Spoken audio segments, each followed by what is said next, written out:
Bonjour tout le monde, on se retrouve aujourd'hui pour en fait la vidéo mensuelle de à quoi j'ai joué au mois dernier, donc à quoi j'ai joué au mois de juin 2023. Panoplie de petits jeux, quelques jeux solo, quelques jeux en grand groupe, bref, on va faire une mini critique, malgré que je dis toujours ça et j'étire toujours un peu la sauce, mais ce sera donc un mini critique en fait et un pas une démo, mais je fais le tour de toutes les boîtes tout simplement et avec les jeux que j'ai pu jouer ce mois-ci. Donc, un des jeux, évidemment, dans l'ordre, il n'y a pas d'ordre, que j'ai pu essayer a été en fait une première partie de Final Girl. Donc, quand même très, très, très sympathique. Moi, j'appréciais beaucoup Hostage Negotiator, le système sur lequel celui-ci est basé. Donc, ça a quand même assez bien cliqué rapidement. J'ai la boîte complète de Kickstarter, donc avec les tapis et tout ça. Ça se rend quand même bien. La première partie que j'ai fait une petite erreur de règle qui a fait. Je me suis dit, ben voyons, je peux pas perdre en 4 tours. Et finalement, j'ai rejoué et j'ai réussi à gagner ma première partie. Donc, avec le premier setup, tout le de base, on va dire ça comme ça. Avec le premier scénario qui était The Happy Trail of Horror, donc la trail donc de Camp Happy Trail plutôt. Donc, avec un tueur qui était Hans, donc un gros monsieur avec un marteau. Et finalement, c'est ça, donc ça se joue bien. Il y a parfois des tours où on a l'impression qu'on a fait rien. Les lancers de dés très punitifs parce que c'est juste sur 5 et 6 qu'on a des succès, donc une chance sur 3. Mais malgré tout, reste que c'est assez sympathique. Est-ce que ça valait la totalité du montant dépensé pour le jeu présentement? Je dirais non, si ça n'était. En fait, je vais un peu majorer ma réponse. C'est-à-dire que l'efficacité du jeu, la boîte initiale, la core box, plus ça, si ce n'était que ça, le jeu mixé dans une boîte, c'est sûr que vous avez, oui, un peu de replay value, mais pas tant que ça non plus. Et là, avec les autres boîtes, de pouvoir faire un mix and match, c'est là que ça commence à être vraiment intéressant. Si vous avez juste une boîte, voir un peu qu'est-ce que ça donne, c'est sûr qu'elle, c'est la première boîte de départ, qu'il n'y a pas trop de mécanique spéciale qui rend le jeu le plus intéressant. C'est juste vraiment la mécanique de base, mis et voilà. C'est comme ça que ça fonctionne. Donc, pour moi, il manque une petite affaire de saveur, mais pas grand-chose. Donc, probablement que je vais pouvoir découvrir ça avec les prochaines boîtes. Alors, par la suite, j'ai pu faire une petite partie, parce que c'est un petit jeu qui s'appelle Tinderblock, qui est un jeu de dextérité, en fait. Et dans ce jeu-là, vous devez empiler des petits morceaux de bois, donc des petits cubes ou des petites languettes, avec des petites pinces qui ont les bourrons, donc c'est vraiment pas fait pour vous aider. Et c'est ça, c'est un petit jeu de dextérité, un feller, c'est vraiment pas un jeu qui va vous prendre 3 heures de temps sur votre temps de jeu, vraiment. On parle d'un 5-10 minutes gros max avec les instructions incluses. Donc, c'est quand même extrêmement rapide. Également, dans les jeux relativement courts, j'ai pu faire une partie de Love Letter Batman. Donc, ça fait un peu bizarre dit de main avec le thème, mais ça fonctionne super bien. Donc, cette version-ci, je ne sais pas si c'est ma préférée. C'est dans les premières qui sont sorties, qui étaient quand même efficaces. Que quand vous utilisez un Batman pour sortir quelqu'un, vous gagnez aussi un jeton en plus de si vous gagnez le round en cours. Et bon, ben thématiquement, ça reste que c'est un love letter, là. C'est n'importe quel thème presque peut aller se coller à ce jeu-là. Et le pourquoi c'est dans un petit sac comme ça, c'est parce que c'était dans un emballage merdique. Et une fois slivé et tout ça, ça rentrait pas dans la petite pochette. Donc, j'ai décidé de le mettre dans un sac de plastique. Somme toute, ben, c'est un jeu que j'avais quand même déjà joué. Et de temps en temps, ben, quand on se ramasse en fin de soirée, il nous reste une quinzaine de minutes, on sort un love letter, c'est toujours la même chose. On shuffle tout, on enlève une carte, on donne une carte à chaque. Celui qui start une deuxième carte. C'est quand même extrêmement rapide, donc toujours efficace. Si ce n'est pas mon préféré, c'est un de mes préférés dans les versions de Love Letter. j'ai pu découvrir Woolly War, qui est un jeu de placement de tuiles dans lequel vous devez réussir à fermer le plus gros enclos d'une couleur de mouton en espérant que ça vous appartient, cette couleur-là. Vous le savez, en début de partie, il y a 4 couleurs possibles. Vous recevez une tuile cachée que les autres donc ne connaissent pas. Et la seule affaire, c'est que nous, on a joué à 3 joueurs, donc il y avait aussi une 4e couleur qu'on ne sait pas réellement ce qu'on est en train peut-être de faire gagner l'intelligence artificielle, le 4e joueur qui est pas là. Donc, il y a ça. Ça contient une petite extension très, très, très, très simple qu'on aurait pu ajouter, mais qu'on n'a pas fait pour juste au moins découvrir le jeu. Et ça se joue relativement bien. Parfois, ça peut être un peu long pour les tours parce que les tuiles, évidemment, c'est les tuiles carrées, donc 4 côtés, mais vous avez aussi recto verso. Donc, tout dépendant, vous essayez d'aller chercher le plus de points possible. Et parfois, ben, c'est un peu long quand vous avez 6-7 tuiles dans vos mains. OK, non, non, non, je pourrais peut-être faire ça. C'est quoi le meilleur coup? Donc, il y a un petit peu de perte de temps pour ça. Visuellement, quand même attrayant, mais super, c'est vraiment pas compliqué. Vous pigez, placez une tuile, puis ça avance comme ça. À la fin, il n'y a plus de tuiles à piger. Vous jouez toutes vos tuiles, qui a le plus gros enclos de sa couleur, et il gagne la partie. Donc, mais évidemment, il y a des petites twists là, au travers de tout ça. Là. Je le banalise un peu comme ça, je le vulgarise plutôt, mais quand même efficace pour un coût d'à peu près une dizaine de dollars donc, en rabais. Donc, je pense que ça valait quand même le prix. Donc, ça valait le détour. J'ai pu aussi essayer une partie de Setup, qui est un jeu qui ressemble un peu au Rummy Block. C'est-à-dire que vous allez avoir un plateau avec différentes valeurs et vous allez avoir un petit chevalet pour mettre des tuiles. Donc, on peut voir sur la boîte numérotées de 1 à 9 avec des symboles / couleurs. Et vous devez soit avoir les mêmes valeurs pour faire des points. Donc, quand vous en avez 2 collés, ça va vous donner, par exemple, 2 points ou 1 point par nouvelle tuile ajoutée. Et par la suite, vous avez, en fait, par 1 point par nouveau combo généré et 1 point par tuile. En tout cas, il y a un système de pointage avec ça, ou aussi des suites de chiffres.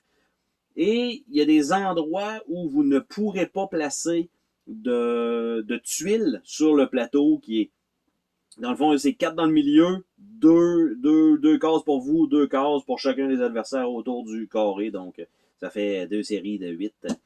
Ça fait un plus, finalement. Et les tuiles que vous pouvez jouer de votre côté, par contre, les adversaires peuvent les utiliser dans leur combo, mais ils ne peuvent pas aller mettre des tuiles par-dessus les vôtres. Donc, c'est un système comme ça fonctionne très bien, c'est très rapide. En fait, c'est très rapide.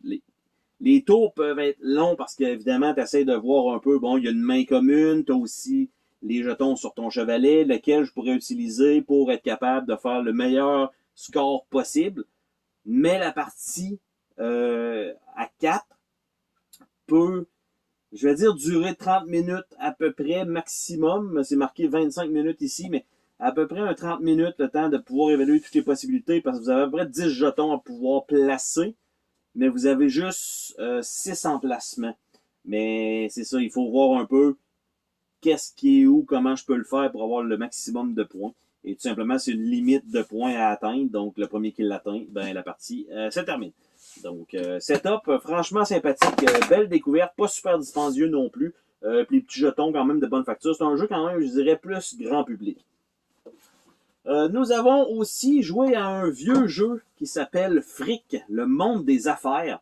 Et c'est un jeu qui il pourrait ressembler un peu à un Monopoly, parce que c'est un plateau, là, celui-ci il est en rond, et vous pouvez acheter différentes, soit des industries, soit des bâtiments, vous pouvez même acheter des banques, vous avez quand même une possibilité comme ça. Quand vous tombez sur la case de quelqu'un qui possède une certaine propriété, vous devez lui payer un certain montant. Ils ont rajouté au travers de tout ça des assurances qu'on peut acheter parce qu'il peut nous arriver des choses avec des cartes de hasard. Vous avez la bourse qui est là, donc vous pouvez aller jouer en bourse avec votre argent, acheter des actions. Vous allez avoir, qu'est-ce qu'il y a d'autre? Il y a ça, les échanges, oui, évidemment, ça c'est toujours possible. Vous pouvez ramasser le monopole de certaines choses qui est extrêmement payant. Et ça se joue, et il y a des tableaux qu'on peut acheter pour revendre plus tard. Tu sais, il y a quand même, je trouve, beaucoup de diversité plutôt que de dire c'est des terrains, j'achète des terrains comme dans le Monopoly. Et chacun des terrains a parfois, en fait pas chacun, mais parfois des terrains ont deux sections. Une majoritaire, par exemple 70% de la valeur totale, et un 30%. Et quand vous arrivez, vous pouvez acheter la 70 ou la 30%. Mais si vous achetez la 70, donc il reste juste la 30%. Si c'est vous qui l'achetez, vous avez donc 100%. Mais si quelqu'un d'autre passe, ben, il doit payer le 70%, ben, pas le 70%, mais il doit payer, donc, comme dans le Monopoly, vous tombez sur la case de quelqu'un d'autre, et par la suite, vous pouvez acheter le 30% restant, et après ça, à chaque fois que vous allez tomber, vous n'avez plus à le payer lui, et les autres, quand ils tombent sur la case, doivent payer aux deux personnes. Donc, c'est quand même bien fait. J'ai quand même, ça a pris à peu près, je dirais, peut-être 3 heures pour passer à travers de la partie. Évidemment, le début, les instructions, c'est comme pas clair. On dirait qu'il fallait comprendre comment fonctionnent les finances avant de s'embarquer là-dedans. Moyen un peu pour ça, mais parce que des fois, il y a quand même des gros calculs à faire avec des pourcentages. Donc, mais pour ce qui est de la mécanique et tout ça, je pense que dans le 3 heures, là, une fois qu'on y a joué et qu'on dit on ne peut pas emprunter à la banque parce que sans ça, ça étire un peu la partie. Oui, il y a des éliminations de joueurs, mais éventuellement, ça va tellement vite. Nous, à peu près, en termes de tour de joueurs, le premier s'est fait éliminer, mettons, à peu près à 2h30 de jeu. Par la suite, à peu près 10-15 minutes plus tard, un autre s'est fait éliminer. Puis, comme je disais, un autre 15 minutes plus tard, la partie était terminée. Donc, oui, une petite élimination de joueurs, ça fait partie de la partie, mais quand ça commence à faire boule de neige, il y en a un qui se fait sortir, les terrains se ramassent à être vendus pour les autres, qui prend quoi. Donc, tout devient disponible pour ça. Tu tombes chez quelqu'un, tu dois lui donner 2 millions, c'est extrêmement cher.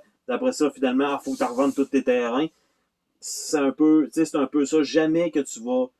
Dès que ça commence à faire boule de neige un peu pour un des joueurs, c'est très difficile de le rattraper parce qu'il y a une gestion de chance aussi de qu'est-ce que tu roules, ben c'est la case sur laquelle tu arrives. J'ai pu aussi me lancer dans une partie de Dead Dice, donc Vaincre ou Mourir. Donc Dead Dice, deuxième édition. J'avais joué à la première il y a extrêmement longtemps. J'avais trouvé ça correct. J'avais juste fait le training pratiquement. J'avais pas été plus loin que ça. Et j'ai pu donc, j'avais acheté cette version-là, parce qu'il y a eu quand même plusieurs déballages sur la chaîne de toute façon de chacune des composantes. J'avais acheté le full bundle en français. J'ai tout reçu. J'ai été chanceux parce qu'il y en a, je sais que ça a été plus compliqué. Et j'ai reçu ça, et ça a pris un bon moment parce que j'y ai joué uniquement ce mois-ci.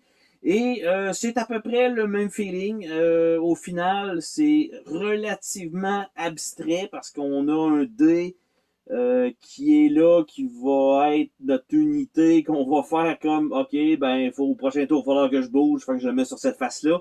Les plateaux de jeu sont quand même bien colorés, il y a beaucoup d'informations à savoir, plusieurs petites icônes et tout ça. Il y a beaucoup de matériel quand même fourni dans la boîte de base pour chacun des plateaux. Il y a un genre de petit scénario qui va avec. L'introduction de la manière dont on nous explique le jeu, ça fonctionne. C'est sûr que le setup, qui est comme dans un autre livre de scénario qu'il faut revenir, ça m'a dérangé un petit peu pour ça, mais ça aurait pu être, vu qu'on l'apprend, ben donne-nous le premier scénario dans celui-là. C'est pas grave si tu le dupliques de l'autre côté, mais au moins, au minimum, de l'avoir d'un bout en bout. C'était des parties à 2 joueurs et les 3 scénarios initiales pour l'entraînement, le dernier temps, on va dire le réel, ben finalement, ça a bien été parce qu'on a compris que ben au final, il faut que tu roules des soldats et la meilleure devise reste d'avoir un nombre de soldats. Si tu as plus de soldats que l'ennemi, ben tu gagnes la guerre. C'est un peu ça. Donc, là, c'est un peu simpliste dit comme ça. puis ça se passe avec des roulements de dés. Donc, on roule, style Yadi, c'est 3 fois, on doit conserver certains dés, on peut relancer les autres, il y a des résultats, on va être obligé d'enlever des dés. On a des combos possibles, ce qui est quand même une très bonne chose. Il faut être à l'affût de ça, là. Donc il y a certains combos qui donnent des bonus. Chacun des pays a des bonus différents, ce qui est quand même, ça rajoute un petit peu une rejouabilité, on va dire ça, si vous échangez les pays. Et pour le reste, les cartes, bonne qualité, tout ça, mais le training manquait un petit peu de piquant. Je comprends que c'est pour apprendre les bases du jeu, mais il manquait un petit quelque chose. C'est dur à expliquer. Ben, tu sais, de là, ça, mettons, vous m'auriez dit le lendemain, est-ce que tu veux rejouer? On peut laisser passer une couple de semaines avant de la sortir. Avec juste le training. Après ça, les autres scénarios, c'est un peu plus difficile. Puis que là, c'est vraiment, ça devient des puzzles, mais c'est un puzzle avec de la chance. Donc, il faut toujours garder ça en tête. J'ai pu aussi jouer à Rondo. Donc, ça faisait très longtemps que j'avais joué à Rondo, qui est un jeu, encore une fois, un peu dans le style setup, un peu familial, dans lequel on va avoir un chevalet avec différents jetons de couleur. Et tout simplement, les jetons de couleur, ben, il faut les placer sur le plateau pour faire des points. Et les points que vous allez récupérer, ben, à un moment donné, il y a certaines cases sur le plateau qui font finir la partie. Donc, même si toutes les cases sont pas prises, la partie se termine comme ça. Donc, il y a un genre de petite stratégie de je vais bloquer les gros points. Si moi, je suis pas capable de les avoir, je vais les cacher pour les autres. Je vais m'organiser pour essayer de faire les plus gros combos possibles. Si j'arrive en fin de partie et j'ai l'avance, je vais me dépêcher à aller couvrir, même si c'est des petits points, les cases qui vont faire finir la partie plus vite. Donc, les autres, ils vont essayer de vous bloquer pour pas que vous puissiez le faire. Donc, Rondo, quand même sympathique. Ça passait plutôt inaperçu. Je pense qu'il n'y a pas beaucoup de monde. Parce que, tu sais, visuellement, on regarde ça, le Rondo, ça a l'air de rien. Là, mais c'est un jeu que ça a l'air compliqué, mais ça ne l'est pas du tout. C'est juste, il faut l'apprendre, mais c'est ultra. Écoute, c'est une page de règles. C'est un recto verso. Il n'y a rien dans ça. Mais visuellement, ça aurait pu être autre chose. Ça aurait probablement plus vendu. Mais somme toute, le jeu est très beau. J'ai aussi joué à Star Wars, The Clone Wars en français, mais tout est marqué en anglais dessus. Et en fait, c'est un système pandémie qui était un peu copié de celui de Wrath of the Lich King, qui est World of Warcraft, qui était un peu dilué pas dilué, mais modifié de celui des Romains, je me souviens pas comment il s'appelle, là, mais Fall of Rome, en tout cas, me semble que c'est ça. Donc, là, on a des dés pour attaquer. En fait, c'est un. Non, ouais, c'est un dé pour attaquer. Vous allez avoir des cartes qui vont vous booster vos actions. Vous avez des missions à faire, 2 grosses missions. Après ça, vous avez le boss qui va apparaître. Il faut évidemment survivre pendant un certain temps. Il y a il y a un seul type on va dire, de virus à la pandémie, mais en fait, ce sont tous des genres de robots, là, tous les clones. Mais après ça, vous avez des vaisseaux aussi qui sont là, et vous avez le boss aussi qui est là. La manière que c'est expliqué, on était comme pas certain que le boss, on pouvait l'attaquer, mais finalement, quand on le bute, il retourne sur sa carte. On a compris ça en avançant dans le jeu que, ben, s'il est sur sa carte, il apparaît. Mais là, on s'est dit, ouais, mais comment ça se fait qu'il peut être sur sa carte? Tu sais, on le spawn au début, mais comment il peut être sur sa carte? Fait que là, on a fait, ben oui, dans le fond, il nous l'explique pas, mais on peut l'attaquer n'importe quand. T'sais, les autres ils disent non, mais tu peux le tuer pour gagner la partie dans la phase 2 du jeu quand vous avez terminé l'émission. Mais rien n'empêche que tu peux l'attaquer n'importe quand. Ben, c'est ça. Fait que là, c'est un peu d'incompréhension du système qui a fait qu'on a allumé à la moitié de la partie, comme ben ouais, mais on peut l'attaquer puis il retourne sa case, il va arrêter de foutre le bordel pendant qu'on joue. Ben, c'est un peu ça. Donc, matériaux, tout ça, un peu cher pour ce que c'est, honnêtement. Là, il se détaille. Je pense que c'est le plus cher de toutes les pandémies, à part évidemment la version de luxe puis les Legacy. Mais très dispendieux. Le système, c'est correct. C'est pas mon thème préféré. Donc, je l'ai pris parce que j'aime Pandémie. Mais si j'avais à leur donner des rangs, probablement qu'ils ne seraient pas dans mon top 3. Donc, on va dire ça comme ça. Dans un jeu un peu plus léger, un jeu que j'ai déjà pas présenté, mais que j'ai déjà parlé sur la chaîne, qui est Looping, ou même c'était peut-être pas. Bref, ultra simple, parc d'attractions, vous devez être le dernier à sortir du parc d'attractions, donc vous devez glander dans le parc d'attractions. Pour ce faire, vous devez rouler le plus petit dé possible, ce qui est donc de la chance. Tomber sur des cases qui vont vous permettre de piger des cartes. Les cartes elles-mêmes vous font reculer de 5 ou 10 cases, peuvent vous faire reculer d'un lancement de dés, donc maximum de 6, minimum de 1, en tout cas, ou l'inverse. Après ça, vous pouvez aussi juste skipper votre tour, donc rester sur place. Et c'est tout. Donc, vous avancez, vous avez de la chance, il reste des cartes dans la couleur que vous venez de tomber, vous pigez une carte. Vous roulez le dé, vous avancez, puis j'ai une carte. À un moment donné, je vais utiliser mes cartes, vous reculez, vous retombez sur des sections où vous pouvez repiger des cartes. Ce n'est que ça, et quand il n'y a plus de cartes, c'est là que la partie va se terminer. Donc, il y a une légère partie de stratégie avec jouer les cartes quand, mais évidemment, le dé fait tout le reste du travail, c'est-à-dire que vous pouvez reculer de 10 cases et rouler 2-6 à la suite, alors que le joueur suivant va rouler 2-1. Donc, on s'entend que ça creuse un écart très, très, très rapidement. Dans les vieilleries, j'ai aussi fait une partie de Spider-Man, qui est Spider-Man Swing into the Action, qui est un plateau 3D très, très hot quand même, en carton, bon, dit comme ça, qui est 4 bâtiments. Et sur les bâtiments, vous allez attacher un Spider-Man qui est comme sur une toile, on va dire ça comme ça, une corde, bon.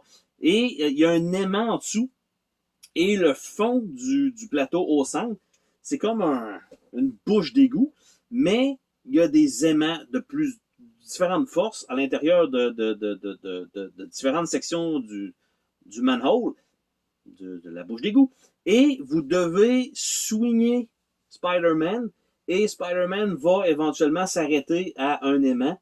Et à partir de là, vous pouvez prendre un jeton, et si celui qui a le plus de jetons à la fin de la partie gagne. Évidemment, ça, c'est la partie tactile du jeu, parce que vous avez aussi la possibilité, par exemple, de faire perdre des jetons à des adversaires en faisant apparaître des ennemis, en fait, en déplacer des ennemis sur eux. Donc, ils se font attaquer et ils perdent en fait, les deux ennemis sont retirés du jeu, donc le joueur en perd un et l'autre s'enlève. Et il y en a quand même un nombre limité. Et ça fonctionne avec les mouvements et tout ça fonctionne avec un deck de cartes, qu'un deck de cartes commun. Et là-dedans, vous allez avoir lancer le Spider-Man, vous allez avoir bouger votre pion ou reculer votre pion, vous allez bouger un adversaire, pas un adversaire, mais un ennemi, qui étaient les non-joueurs, les jetons qu'on doit récupérer, ou les reculer. Et c'est à peu près ça, mais des fois, il y en a qui c'est des splits, vous pouvez choisir un ou l'autre. Et donc, en début de partie, c'est sûr que le best, c'est d'aller chercher le plus possible des jetons avec le Spider-Man. Mais il réagit pas toujours comme on pense qu'il va réagir. Donc, on doit le lancer dans un certain angle, mais des fois, il fait des cercles pour s'arrêter pas exactement là où on voulait qu'il se dépose. Donc, souvent sur des cases vides. Donc, et on a la possibilité de virer la bouche d'égout avec des cartes pour évidemment se donner peut-être une chance éventuellement d'aller pouvoir repiger des ennemis. Et donc, bien sympathique. Évidemment, c'est un jeu très 1990. C'est super gros, on voit pas exactement partout. Mais juste la mécanique, le fait que le petit aimant, c'est pas des trucs qu'on voit nécessairement souvent. Donc, j'ai trouvé ça bien. C'est pas un jeu d'une lourdeur et qu'on doit passer 6 jours back-à-back, pas dormir pour y jouer. Je ne pense pas. Et le dernier jeu du mois que j'ai pu jouer, c'est mon Hoplomachus Victorum. J'avais joué le mois dernier à Hoplomachus Remaster, que j'avais quand même apprécié en versus, parce que au moins les unités étant un peu différentes, malgré que c'est des mots-clés, c'est un peu tannant d'aller voir une charte et qu'il y en a juste une de fournie dans le jeu. On avait quand même un certain contrôle malgré les dés sur le côté tactique du jeu. J'ai pas essayé la version solo du remaster, parce qu'il existe une version solo, il doit faire bouger un peu l'intelligence artificielle, on va dire ça comme ça. Et je me suis lancé dans Victorum en me disant, bon, ben, j'ai quand même la base vu que j'ai joué à Remaster. Donc, on s'entend que les combats, ça va quand même pas mal se ressembler. C'est les mêmes symboles et tout ça. Et c'est effectivement le cas.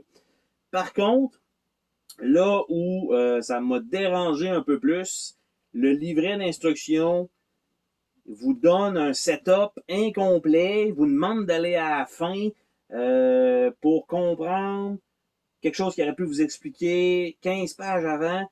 J'ai trouvé ça désastreux, OK? Puis là, je dis désastreux parce que quand tu veux commencer à jouer rapidement, je commence, OK, ouais, mais là, ça, pourquoi dans l'image, il me dit que je devrais avoir 8 points de gloire, mais il m'indique pas que je dois mettre de la gloire nulle part dans le setup initial.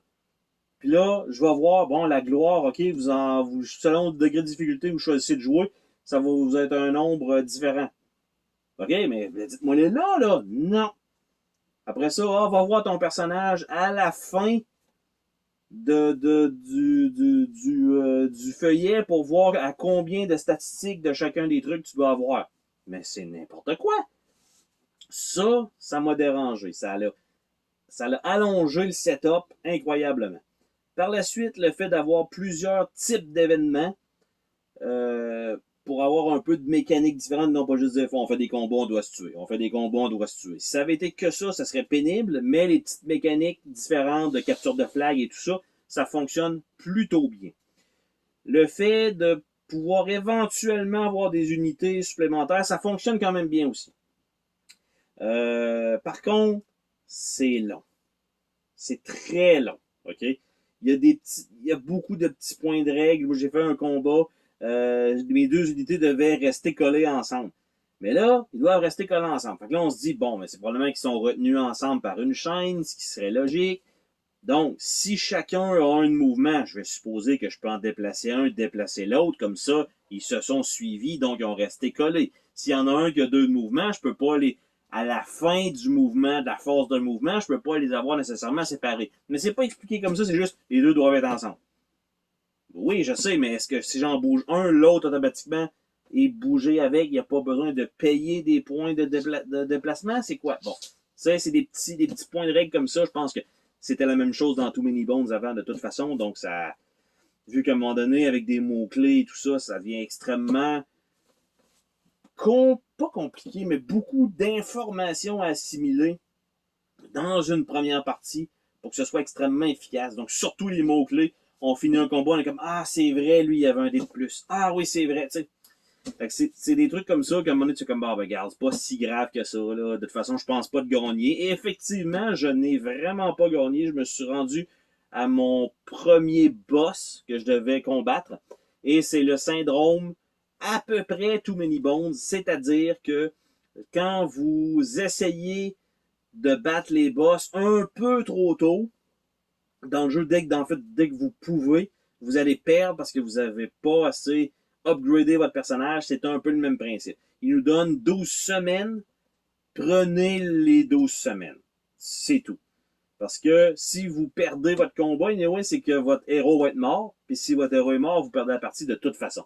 Puis si vous ne battez pas un boss à la 12e semaine, vous perdez également la partie. Donc, aussi bien se rendre au maximum, d'upgrader le plus possible sa vie, les dés, tout ça. Chose que je n'ai pas réellement fait, en me disant à un moment donné, je veux que la partie finisse.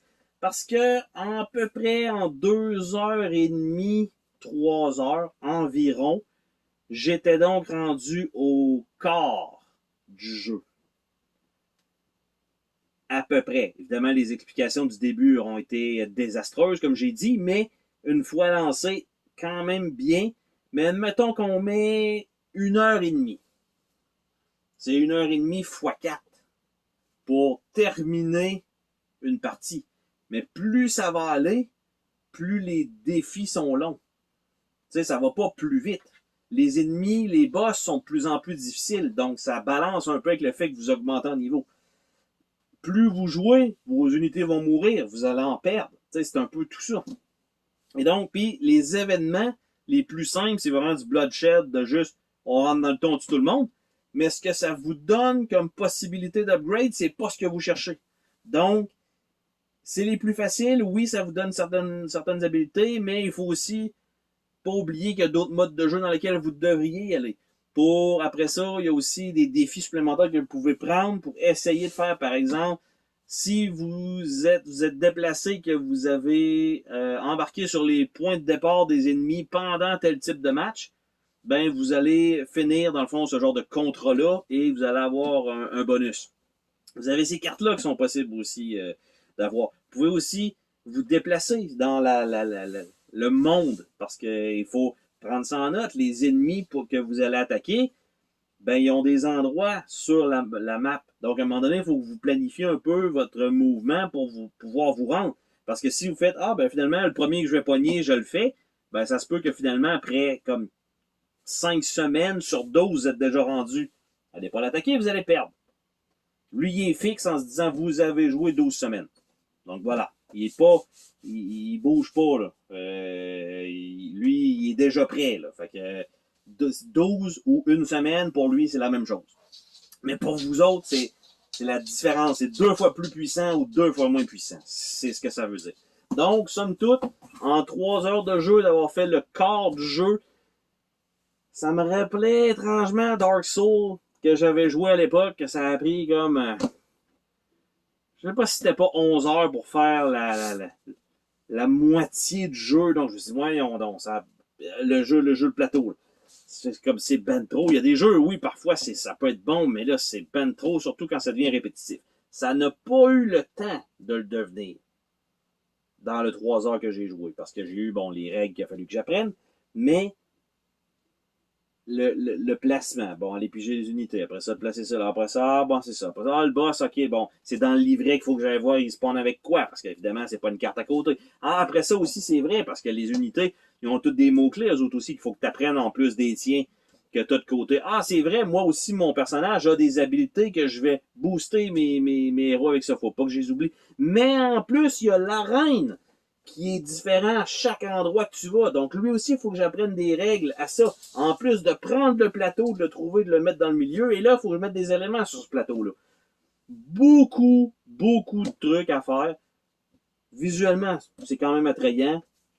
Le genre de plateau en rond dans lequel on met les chips, super cool. Mais, le Dice Tray, sérieusement, il rentre, mettons que, je sais pas c'est quoi le nombre, mais mettons qu'il y a 14 dés, il en rentre 11 et demi. Juste y avoir pensé un petit peu, on les mettait toutes là. Mais non! Là, t'en as. C'est pour mettre les dés les plus utilisés. Les dés les plus utilisés vont être à côté de moi. Fait que là, finalement, on se ramasse qu'il reste 3 dés dans ce tray-là, puis tout le reste est un peu éparpillé sur la table. Bref, quelques choix pas intéressant, je pense, pour du long gameplay. Beaucoup trop de fiddliness à mon goût. Pour ça. Tu sais, le fait d'avoir mis... en fait, ouais, ça, je comprends, là. Deux types de points de vie, 2 couleurs. Tu sais, les unités, il n'y en a pas assez sur le plateau pour dire, hey, je suis vraiment perdu. À part si, évidemment, c'est la même unité. C'est comme, ça, c'était-tu le mien ou c'était celle... mettons pour ça, là. Mais tu sais, on paye pour ça, d'avoir des affaires de plus. Tu sais, fait que dans le jeu, bref, c'est pas... ça m'a pas... J'aurais aimé l'apprécier plus. Malheureusement, les règles mal écrites, même si ça a été refait, il vraiment là, mal écrites. Trop de petits points faut que je pense à ça, faut que je pense à ça. Tu sais, l'intelligence artificielle, il aurait pu dire, laisse faire les mots-clés pour ça, ça sera les mots-clés pour toi quand tu les utilises. Les autres, donne-leur 2 points de vie de plus au pire. Tu sais, change un peu la dynamique. Mais c'est pas ça qu'ils ont fait. Il faut que tu joues l'intelligence artificielle comme quasiment ça serait un joueur. Ils ont une charte, évidemment, qui est différente à chaque arène que vous allez aller. Tu sais, ça fonctionne, mais c'est trop long. Voilà. Donc, un peu comme cette vidéo, elle était franchement trop longue. J'ai trop parlé encore une fois en disant je vais être concis, mais c'est pour vous donner le plus de détails sur mon expérience de jeu de chacun des jeux séparément. S'il y en a que vous n'êtes pas d'accord avec ce que j'ai dit, vous pouvez écrire ça dans les commentaires. S'il y en a que vous êtes d'accord avec ce que j'ai dit, vous pouvez aussi mettre ça dans les commentaires. N'hésitez pas à laisser un petit pouce vers le haut, c'est toujours apprécié. D'ailleurs, je vois le compteur des abonnés monter qui rattrape la chaîne des jeux vidéo. Donc, c'est quand même assez surprenant parce que celle des jeux vidéo, ça fait 5 ans qu'elle est là, et celle-ci, ça fait comme 2 ans, et donc vous êtes en train déjà de le rattraper. Donc, comme quoi, il y a plus un engouement côté jeux de société que jeux vidéo. Mais bon, hein, c'est comme ça. Et donc, sur ce, on se dit à la prochaine pour une autre vidéo. Salut tout le monde!